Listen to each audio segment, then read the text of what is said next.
बता दें कि रांची में कांकेर रोड स्थित मुख्यमंत्री आवासीय कार्यालय में दिगंबर जैन पंचायत के प्रतिनिधिमंडल ने मुख्यमंत्री हेमंत सोरेन से मुलाकात की है। इस दौरान प्रतिनिधियों ने उन्हें 1 से 6 अप्रैल तक जिला स्कूल परिसर में आयोजित होने वाले पंच कल्याणक प्रतिष्ठा महोत्सव में शामिल होने का औपचारिक निमंत्रण दिया है। मुख्यमंत्री ने आमंत्रण के लिए आभार जताया। झारखंड के जामताड़ा जिले के नाला विधानसभा क्षेत्र से विकास की एक बड़ी और पॉजिटिव खबर सामने आई है। योजना अनाबद्ध निधि के तहत नाला प्रखंड मुख्यालय परिसर में आज 7 महत्वपूर्ण जन कल्याणकारी योजनाओं का एक साथ भव्य शिलान्यास किया गया। झारखंड विधानसभा अध्यक्ष रविनाथ महतो ने व्यस्त बजट सत्र के बावजूद ऑनलाइन माध्यम से योजनाओं की शुरुआत की, विकास को नई रफ्तार देने का संदेश दिया। उन्होंने कहा कि बजट सत्र के कारण हर गाँव जाकर अलग अलग शिलान्यास संभव नहीं था, लेकिन विकास की गति रुकनी नहीं चाहिए। और महतो ने भरोसा दिलाया है कि सत्र खत्म होते वे गांव-गांव जाकर योजनाओं की प्रगति का जायजा लेंगे। साथ ही नाला में हाईटेक हॉस्पिटल, स्पोर्ट्स कॉम्प्लेक्स और इंजीनियरिंग आईआईटी कॉलेज जैसी बड़ी परियोजनाओं को भी घोषणा की है। तो वैसे बहुत सारा योजना है, जो योजना सही मायने में आपके दैनंदिन जीवन से जुड़ा हुआ योजना है, लेकिन कभी तो जानकारी का अभाव, कभी और किसी चीज का अभाव, इन तमाम चीजों के चलते जो पात्रता रखने वाला लाभुक है, उन लाभुक को इन योजनाओं का लाभ नहीं मिल रहा। मैं इसीलिए इस बात को आपके समक्ष रखने का काम किया कि आने वाला समय में झारखंड देश का अव्वल राज्य के श्रेणी में आ रहा है, और इस चीज को सभी ने एहसास कर लिया है। हमारे यहाँ माइंस और मिनरल का ये राज्य है, लोहा है, तांबा है, कोयला है, अप्र है, नदी में बालू है, मिट्टी है, मोरम पत्थर है, पहाड़ों में पेड़ है, पौधा है, सारी चीज पे पैसा ही पैसा है। लेकिन ये चीज रहने के बावजूद भी इसका कुशल प्रबंधन नहीं होने के कारण इसका जो लाभ है हम लोगों को नहीं मिल पाया है। और आज हेमंत सोरेन इसी विषय पर काम कर रहे हैं कि यहाँ जो संसाधन उपलब्ध है, जो आधारभूत संरचना हमारे यहाँ उपलब्ध है, उसका 16 आना फायदा हमारे यहाँ के लोगों को मिले। और जब से ये चीज मिलना प्रारंभ हो जाएगा, इस राज्य को देश के अग्रणी राज्य के पंक्ति में बैठने से कोई नहीं रोक सकता है। और योजनाओं के शिलान्यास के बाद झारखंड विधानसभा अध्यक्ष रविनाथ महतो ने कहा है कि हमने राज्य को विकसित बनाने का बीड़ा उठाया है। और उन्होंने कहा कि मुख्यमंत्री हेमंत सोरेन के नेतृत्व में सरकार लगातार झारखंड को आगे बढ़ाने के लिए काम कर रही है। विकास योजनाओं के माध्यम से गांव से लेकर शहर तक बुनियादी सुविधाओं को मजबूत किया जा रहा है, ताकि राज्य तेजी से प्रगति की राह पर आगे बढ़ सके। जहाँ जहाँ हम लोगों को सूचना प्राप्त होता है कि फलाना जगह सड़क नहीं है, फलाना जगह तालाब नहीं है, फलाना जगह पुल नहीं है, फलाना जगह स्कूल नहीं है, फलाना जगह अस्पताल नहीं है, तो हम लोग उन्हीं लोगों से फीडबैक लेकर के इस विषय को सरकार को समक्ष रखने का काम करते हैं।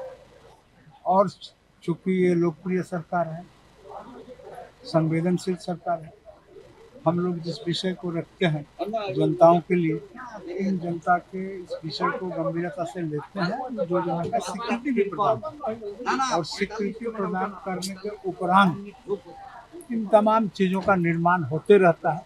और ये सिलसिला जारी है, अभी और कुछ दिन तक जारी रहेगा। हम लोगों ने इस क्षेत्र को विकसित क्षेत्र के रूप में स्थापित करने का बीड़ा उठाया है, निर्णय लिए हैं। इनको विकसित क्षेत्र के रूप में पूरे राज्य के अंदर इस श्रेणी में लेके खड़ा करेंगे, यही हम लोगों का दिली इच्छा है और लोगों के प्रति प्रतिबद्धता भी है। सर, आईटीआई कॉलेज और मत्स्य प्रशिक्षण केंद्र नहीं, आईटीआई हो गया, ऑलरेडी टेंडर हो गया, टेंडर डिसाइड नहीं। जैसे ही टेंडर डिसाइड हो जाएगा वैसे ही वो काम डिसाइड भी करीब करीब हो गया है। तो जैसे ही आवंटन हो जाएगा, वो आवंटन होने के बाद ही काम प्रारंभ होगा। दुमका की बेटी सुदीपा दत्ता ने यूपीएससी की परीक्षा में 41वां रैंक हासिल कर जिले का नाम रोशन किया है। उनकी इस उपलब्धि से पूरे क्षेत्र में खुशी का माहौल है। लोग उन्हें बधाई दे रहे हैं और वो मूल रूप से कुमड़ाबाद की रहने वाली हैं। उनके पिता सचिदानंद दत्ता डाकघर में पोस्टमास्टर के पद पर कार्यरत हैं, जबकि उनकी मां पंपा दत्ता गृहिणी है। साधारण परिवार से आने वाली सुदीपा ने अपनी कड़ी मेहनत और लगन के बल पर यह मुकाम हासिल किया है। सुदीपा दत्ता ने बताया कि उन्होंने पूरी पढ़ाई अपने घर रहकर की है और उनकी सफलता ये साबित करती है कि सीमित संसाधनों के बावजूद अगर मेहनत से उपलब्धि हासिल की जा सकती है, अगर जज्बा हो तो। मैं यही दुमका कुमराबाद गांव से बिलोंग करती हूँ और मेरे पापा यहाँ पे पोस्ट ऑफिस में as an assistant postmaster है। मेरी मम्मी होम मेकर है और मैंने सारी पढ़ाई घर पे ही रह के की। रक्षा राज्य मंत्री और रांची के सांसद संजय सेठ ने रांची विश्वविद्यालय परिसर में 5000 छात्रों की क्षमता वाली लाइब्रेरी के निर्माण कार्य का निरीक्षण किया। बता दें, लाइब्रेरी 6 मंजिलों में फैला हुआ है और सभी मंजिलों पर समर्पित पाठन कक्ष है, साथ ही समर्पित विभाग हैं जहां वरिष्ठ नागरिक भी आकर पढ़ सकते हैं। ये पुस्तकालय 24 घंटे खुला रहेगा और हर शिफ्ट में 1800 छात्र इसमें बैठकर पढ़ सकेंगे। मंत्री के मुताबिक इस पुस्तकालय को 3 शिफ्टों में चलाया जाएगा। मंत्री संजय सेठ ने बताया कि ये देश का चौथा सबसे बड़ा पुस्तकालय होगा और इसे बनाने में 65 करोड़ रुपए की लागत आएगी। देखो, मेरा संकल्प था 2019 में जब हम सांसद बने तो 4-5 चीजों के लिए संकल्प था। उसमें एक ये लाइब्रेरी भी थी, क्यों हम सब 70 के दशक में 1968, 69, 70 में जब स्कूल के हम सब सेंट जॉन स्कूल के विद्यार्थी थे तो हम सब ब्रिटिश लाइब्रेरी जाते थे और ब्रिटिश लाइब्रेरी जाते थे, फिर वापस आते थे घर रात में। तो हमको लगा कि रांची के बच्चे को एक क्या उपहार दिया जाए, और रांची के बच्चे बहुत होनहार, और रांची की स्कूलिंग बिहार के काल से ही, बिहार में जब थे तो बिहार से भी लोग स्कूल कहाँ जाना है स्कूलिंग करने, भाई रांची चलो, बेस्ट स्कूलिंग, आज भी बहुत बेस्ट स्कूलिंग है, माने एक स्तर बहुत बढ़िया है। तो हमने सोचा कि भाई एक लाइब्रेरी बनाई जाए। तो इसका आग्रह हमने तत्कालीन कोयला मंत्री प्रहलाद जोशी जी से हमने अनुरोध किया कि सर रांची को एक मिले, और ऑल इंडिया और CCL के CSR फंड से। तो उन्होंने सहमति की और फिर हमने तुरंत उस समय अग्रवाल साहब चेयरमैन थे दैट टाइम, और उसके बाद PM प्रसाद जी आए। तो फिर 30 करोड़ रुपया कोल इंडिया से और लगभग 35 करोड़ रुपया CCL से, ये एक CSR फंड से लेकर फिर इसकी शुरुआत हुई।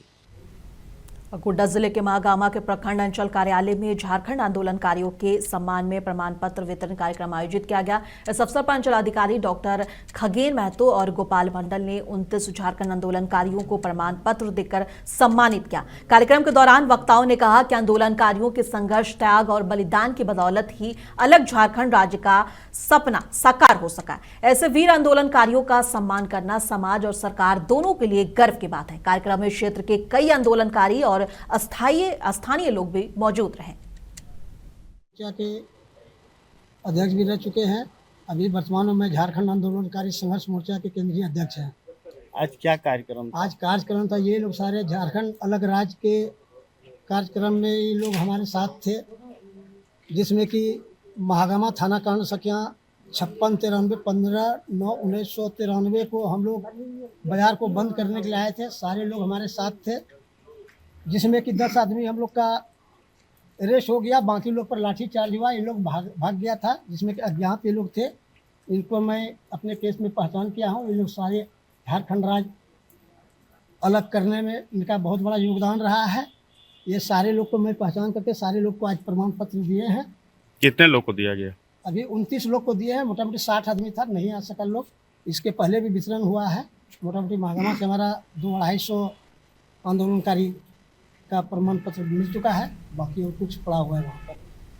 झारखंड के मुख्यमंत्री हेमंत सोरेन अपने पैतृक गांव रामगढ़ जिले के नेमरा में आयोजित महापर्व में शामिल हुए। ढोल, नगाड़े और मांदर की थाप के बीच ग्रामीणों के साथ मुख्यमंत्री हेमंत सोरेन ने पूजा अर्चना की। इस दौरान हेमंत सोरेन ने खुद भी मांदर बजाकर ग्रामीणों का उत्साह बढ़ाया और राज्य के लोगों की सुख समृद्धि और खुशहाली की कामना की।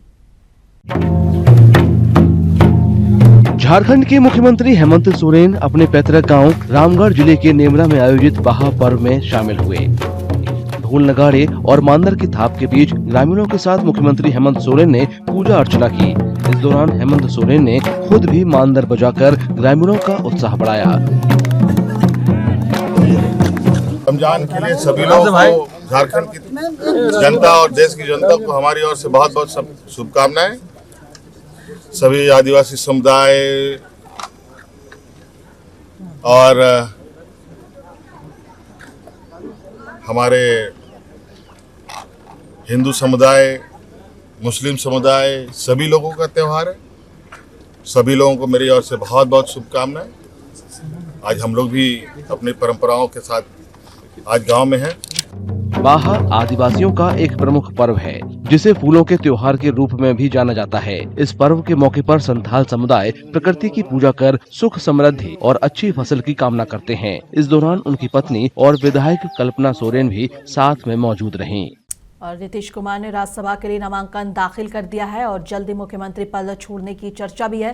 इस फैसले पर अख्तरुल इमान ने तीखा हमला किया है। उन्होंने कहा है कि बीजेपी ने नीतीश कुमार के साथ नहीं बल्कि बिहार की जनता के साथ खेल किया है। उन्होंने आरोप लगाया कि विधानसभा चुनाव में बीजेपी ने नीतीश कुमार के चेहरे पर वोट मांगे और अब उन्हें दिल्ली भेजा जा रहा है। उन्होंने ये भी कहा कि 2012 से 2020 वाले नीतीश कुमार अब पहले जैसे नहीं रहे और अगर उनका मानसिक संतुलन ठीक होता तो ऐसे फैसले, राज्यसभा जाने के फैसले कभी नहीं लेते।